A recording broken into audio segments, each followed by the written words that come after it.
In this video, we will uncover 5 real stories of the most shocking fatalities while setting world records. These tales involve extreme risks, pushing human limits, and the tragic costs of pursuing greatness. From performing a dangerous stunt to having a skydiving fail, these heartbreaking events show the risks of record-breaking attempts.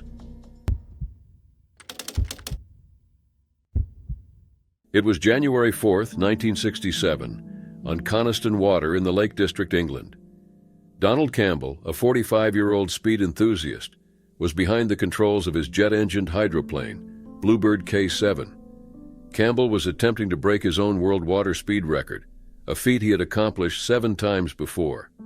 On this clear, cold morning, the stakes were high and the pressure was intense. Campbell had faced 9 weeks of bad weather and engine failures, but today seemed promising. Bluebird K7, a sleek, steel-framed, aluminum-bodied hydroplane, was a marvel of engineering. Designed by Ken and Lou Norris, it housed a Metropolitan Vickers barrel axial flow turbojet engine capable of producing 3,500 pounds of thrust. The boat, with its distinctive pickle fork layout, was unlike any other and had brought Campbell many successes on the water. At 8:45 a.m., with the lake's surface appearing smooth and the hills around it capped with snow, Bluebird was launched. Campbell, known for his cool demeanor, gave a thumbs up before starting his first run. Heading south, he averaged 297 miles per hour over the measured kilometer. To break the record, he needed to hit an average of 300 miles per hour on the return run. After a brief pause, Campbell began his second attempt. As Bluebird sped northward, slight ripples disturbed the water. Campbell's voice came over the radio. "She's tramping," indicating the boat was moving swiftly. Moments later, he said, "Full power," followed by, "The water is not good, I can't see much." His final words were chilling. "I am upside down," and then, "She's going." At more than 300 miles per hour, Bluebird's nose lifted, tipping the boat backward. It flipped forward 50 feet into the air, then crashed nose first into the water. A massive curtain of spray rose and then fell, and Bluebird was gone. Divers attempted to recover Campbell's body from the depths of Coniston Water, but they lacked sufficient equipment. Only some plastic buoyancy bags and the 2 sponsons were retrieved. The search for Campbell's body would resume the next day with better equipment. That evening, Tonya Byrne, Campbell's wife and a cabaret artist, arrived from London filled with grief and disbelief. Campbell had always known the risks of his high-speed pursuits. He had often said that if Bluebird's nose lifted even slightly, disaster would follow. The accident occurred just 200 yards from the end of the measured kilometer, at a speed too great for Bluebird to handle safely. Campbell's pursuit of a new record ended tragically, but he still held the record at 276.38 miles per hour, set in Australia in 1964. Donald Campbell's legacy was more than just his records.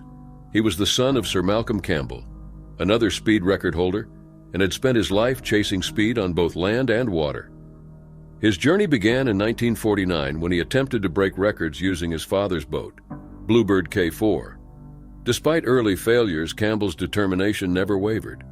In 1953, Campbell developed the Bluebird K7, the world's first successful jet boat. Between 1955 and 1964, he set 7 world water speed records, pushing the limits of what was possible. His 1955 record at Ullswater was the first to exceed 200 miles per hour, and his subsequent records at Coniston Water became annual highlights. Campbell's ambition also led him to attempt the land speed record in Australia, where he faced numerous challenges, but achieved a new record in 1964. Throughout his career, Bluebird K7 underwent many modifications to improve stability and speed, reflecting Campbell's relentless pursuit of perfection. After the tragic crash in 1967, Bluebird K7 lay submerged in Coniston Water for decades. In 2001, the wreckage and Campbell's body were finally recovered. The hydroplane underwent a careful restoration by Tyneside engineer Bill Smith, sparking a lengthy legal battle over its ownership.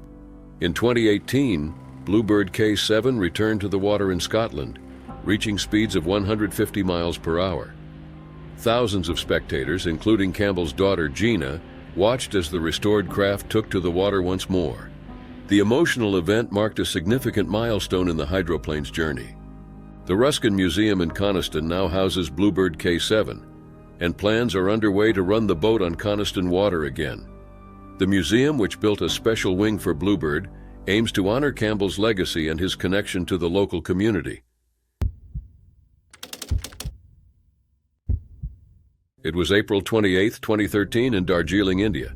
Shailendra Nath Roy, a 49-year-old police driver known for his daring stunts, was about to attempt another record-breaking feat. This time he aimed to cross the Teesta River, using a zip wire attached only to his hair. Shailendra already held the Guinness World Record for the farthest distance traveled on a zip wire using hair, but he was determined to push his limits even further. Hundreds of spectators gathered on the Coronation Bridge, nearly 10,000 feet above sea level, to witness this daring attempt. Shailendra was no stranger to stunts that left people in awe. Just last year, he had dragged a 42-ton train for 2.5 meters with his hair and traveled 270 feet on a zip wire, again using his hair. His impressive feats had earned him recognition and admiration, but today would prove to be tragically different. As Shailendra prepared for the stunt, he attached his shoulder-length hair to a pulley on the zip wire. He was wearing a life jacket over his shirt and carried the Indian flag, symbolizing his pride and dedication. The zip wire stretched 180 meters across the turbulent Teesta River, and Shailendra started his journey confidently. He had completed about half the distance when suddenly, disaster struck. His ponytail became entangled in the wheeler of the zip wire, leaving him stuck in midair. Shailendra tried desperately to free himself, using his hands to continue moving forward, but the more he struggled, the more entangled his hair became. Onlookers initially cheered, unaware of the dire situation unfolding before their eyes. For about 25 minutes, Shailendra hung in midair, battling to free himself. The crowd's cheers slowly turned to gasps of horror as they realized something was terribly wrong.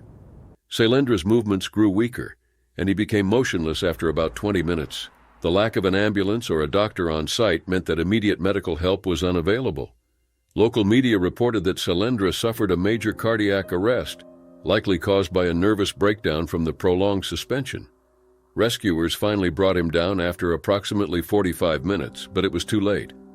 Shailendra was rushed to a nearby hospital in Siliguri, 450 kilometers away, but he was declared dead on arrival.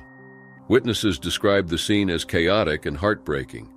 Balai Sutradhar, a photographer covering the stunt, recalled, "He was desperately trying to move forward. He was trying to scream out some instruction, but no one could follow what he was saying. After struggling for 30 minutes, he became still." Shailendra's family, including his wife and 2 sons, were present, watching in helpless despair. Shailendra's brother Binoy, who witnessed his brother's stunt for the first time, expressed the family's grief. "We were proud of his bravery. He was sure to win, but destiny has taken his life and the most beloved member of our family as well." Friends and colleagues mourned the loss of a man who had inspired many with his daring feats. Authorities later revealed that Shailendra had not obtained the necessary permission for the stunt. Siliguri Police Commissioner K. Jairaman stated that Roy was not on duty at the time of his death. This oversight raised questions about the safety measures and protocols in place for such dangerous stunts. Shailendra's passion for breaking records and pushing human limits was undeniable. He had achieved several Guinness World Records, including pulling vehicles with his hair and traveling long distances on zip wires. His dedication was evident, but it also showed the inherent dangers of extreme stunts. In the aftermath of Shailendra's tragic death, the incident sparked discussions about the risks involved in such performances and the importance of safety precautions. The absence of medical personnel and the lack of official permission underscored the need for stricter regulations and oversight. It was August 27, 2019, in Oregon's Alvord Desert. Jessie Combs, a 39-year-old American jet car speed racer, known by fans as the fastest woman on 4 wheels, was attempting to break a land speed record. Jessie had always been passionate about speed and pushing the limits.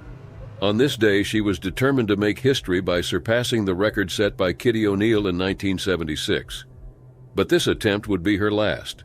Jessie was a prominent figure in the niche sport of jet car racing. Her dream was to become the fastest woman on Earth, a goal she had been chasing since 2012. She was already the fastest woman on 4 wheels, having set a record of 641 kilometers per hour in 2013. However, mechanical problems had prevented her from achieving official recognition for faster runs. On this day, Jessie aimed to break the 823 km/h record set by O'Neill. She woke up to an alarm that declared, "Let's make history," and headed to the dry lake bed in Oregon's Alvord Desert with her team. Jessie was part of the North American Eagle, or NAE, project, an ambitious endeavor. The team had converted a Lockheed F-104 starfighter jet plane into a car, capable of incredible speeds, thanks to its 52,000 horsepower jet engine. Jessie's boyfriend and teammate, Terry Madden, was with her. He documented the day with photos and videos, capturing Jessie's excitement and determination.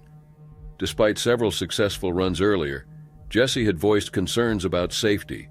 She and Madden had planned to go to a house in Lake Tahoe the next night, but she decided to make one last afternoon run to back up her record and then walk away from it for good. As Jessie made her final run, the car reached an incredible speed of 841.338 km/h, surpassing the previous record.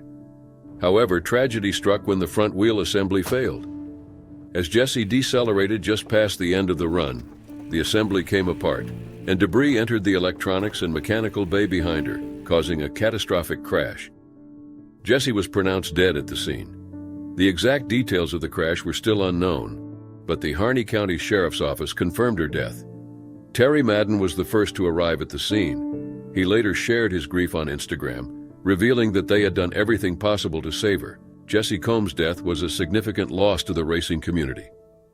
She was known not only for her racing achievements, but also for her work as a metal fabricator and television personality. She had appeared on shows like Extreme 4x4, Overhaulin', and Mythbusters. Her enthusiastic personality, bright smile, and relentless pursuit of her dreams inspired many, especially young girls and women. In the days following her death, tributes poured in from fans, friends, and colleagues. Her family released a statement, remembering her bright smile, positivity, and tenacious pursuit of the fulfillment of her dreams. They emphasized how she lived fearlessly and left an impact on everyone who knew her. Jessie's goal to become the fastest woman on Earth was recognized by Guinness World Records after her passing. They updated their website, acknowledging her new mark of 841.338 km/h. Jessie became the first person to break the record in over 40 years. Madden's tribute to Jessie was heartfelt. He posted a collage of photos and videos of their time together, expressing how proud he was of her. He mentioned that despite the pain of losing her, he would continue to honor her legacy and do good with her memory. It was April 11, 1996, in Cheyenne, Wyoming. Jessica Dubroff, a 7-year-old girl from Falmouth, Massachusetts, was attempting to set a record as the youngest pilot to fly across the United States. She was accompanied by her father, 57-year-old Lloyd Dubroff, and Joe Reed, a 52-year-old part-time flight instructor and full-time stockbroker. They were in a Cessna 177B, embarking on a journey they called the Sea to Shining Sea flight, an ambitious 6,900-mile trip from coast to coast. Jessica's journey began on April 10th, departing from Half Moon Bay, California. They planned to reach the East Coast within 8 days, making numerous stops for media interviews. Lloyd Dubroff, who acted as the publicist, created a packed itinerary filled with early morning interviews and long flight hours. The family had received significant media attention, and Jessica's story was captivating the nation. She was often seen in videos sitting on a booster seat in the cockpit, using rudder extensions with both hands on the yoke, guided by Reed's instructions. Jessica's father, Lloyd, was the driving force behind this endeavor. Despite not having a pilot certificate, he planned the route and managed the media engagements. He aimed to make Jessica a national sensation, handing out Sea to Shining Sea baseball caps and recording the journey for ABC News. However, the flight was overloaded, and Lloyd's ambitious schedule left little room for rest. On the morning of April 11th, the weather in Cheyenne was deteriorating. A thunderstorm was approaching, bringing heavy rain, gusting winds, and hail. Reed, despite his fatigue from the previous days, decided to press on to stay on schedule for media commitments. The aircraft, already overloaded, faced additional challenges from the high-density altitude of Cheyenne, approximately 6,670 feet. Reed had logged 1,484 flight hours, mostly along the California coast, with limited experience in high-altitude flying. Jessica had about 33 hours of flight instruction with Reed, but the idea of her being the sole pilot was more of a publicity stunt than reality. Even before the crash, the Federal Aviation Administration and Guinness Book of Records had expressed concerns about promoting unsafe flying in pursuit of records. Witnesses at Cheyenne Regional Airport saw the Cessna struggle to gain altitude after taking off from runway 30. The aircraft barely climbed above 400 feet and then began to turn right. Moments later, it plunged nose first into a residential street, about 9,600 feet from the runway's end. The impact was severe, and all 3 occupants were killed instantly. The crash site was a horrific scene. The nose section and forward cabin were crushed, and the fuel from the wings spilled out, though there was no fire. The NTSB investigation revealed that Reed had been at the controls during the crash, and the plane had been flying in challenging conditions: strong winds, rain, hail, and low visibility. The aftermath of the crash led to significant public outcry and legislative changes. Former President Clinton signed the Child Pilot Safety Act, which prohibited unlicensed individuals from attempting to set records or engage in aeronautical competitions. This law aimed to prevent similar tragedies by ensuring that only qualified pilots could operate aircraft in such contexts. It was April 3, 2014, in Eloy, Arizona, about 65 miles south of Phoenix. The desert sky was clear with perfect weather for skydiving. On this day, a group of 222 skydivers from 28 different countries gathered at Skydive Arizona, one of the most renowned skydiving facilities in the United States. They had one goal: to break the world record for the largest number of people completing 2 aerial formations before deploying their parachutes. Among these skydivers was Diana Paris, a 46-year-old experienced skydiver from Berlin, Germany. Diana had completed 1,500 jumps over her career, making her an experienced veteran in the skydiving community. She was part of an elite group known as the World Team, which had been preparing for this record-breaking attempt for the past 18 months. The plan was simple, yet incredibly complex. Jump from 18,000 feet, form a shape in the sky, break apart, form another shape, and then deploy their parachutes. As the clock struck 7:30 a.m., the skydivers were ready. They wore colorful jumpsuits and oxygen masks, necessary for the high-altitude jump. The adrenaline was intense as they boarded the planes, each one carrying a group of skydivers. The aircraft climbed higher and higher, reaching the designated altitude. The jump was about to begin. The signal was given, and one by one the skydivers leaped out of the planes. Diana Paris was among them. The skydivers spread out, accelerating to speeds of over 100 miles per hour as they began their free fall. The first formation came together smoothly, a kaleidoscope of colors in the sky. The precision and skill required for such a feat were immense, but these were experienced professionals. Then it was time for the second formation. The skydivers separated briefly before coming together again. Everything seemed to be going according to plan until disaster struck. Diana's main parachute failed to deploy properly. In skydiving, every second counts. There is a narrow window of time to release the main parachute, and if it fails, to deploy the reserve parachute. For Diana, this window closed too quickly. Her malfunctioning parachute was released too low to the ground, not allowing enough time for the reserve parachute to fully open. Diana plummeted toward the ground. Despite the best efforts of the emergency procedures, there was nothing that could be done. At 7:42 a.m., authorities responded to a call about a skydiving accident. Diana Paris was declared dead at the scene. The news spread quickly among the skydiving community. Skydive Arizona issued a statement confirming the tragic accident. The malfunctioning parachute was released too low to allow the reserve parachute to fully open, the statement read. It was clear that the accident had nothing to do with the size of the group or the weather conditions. The equipment had failed at the worst possible moment. Diana's husband, who was present at the event, was devastated. He told the police that Diana was an experienced skydiver, well-versed in the risks and safety measures of the sport. This wasn't her first jump, and it certainly wasn't her first group formation attempt. The fact that such an experienced skydiver could fall victim to a malfunctioning parachute shows a lot about the risks involved in skydiving. The World Team, despite their grief, decided to honor Diana's memory in the best way they knew how, by continuing their mission to break the world record. They held a meeting, filled with tears and hugs, and agreed to proceed with the record attempt. However, they would do so with one significant change. Instead of a 222-way formation, it would now be a 221-way formation, with Diana's slot left open in her honor. This missing man formation was a tribute to their fallen friend, a way to keep her spirit alive in the skies she loved so much. On the day of the special jump, the atmosphere was heavy with emotion. Skydivers gathered, many of them friends and colleagues of Diana. They knew the risks, but they also knew the passion that drove them to jump out of planes and defy gravity. They took to the skies once more, their hearts heavy but their determination strong. The formation came together beautifully with the empty slot. The investigation into the accident was thorough. The Eloy Police Department and the Federal Aviation Administration looked into the malfunctioning parachute. They wanted to understand what had gone wrong and how it could be prevented in the future. The results of the investigation confirmed what was already suspected.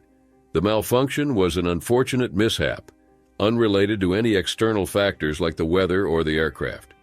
It was a reminder that even the most experienced skydivers are at the mercy of their equipment.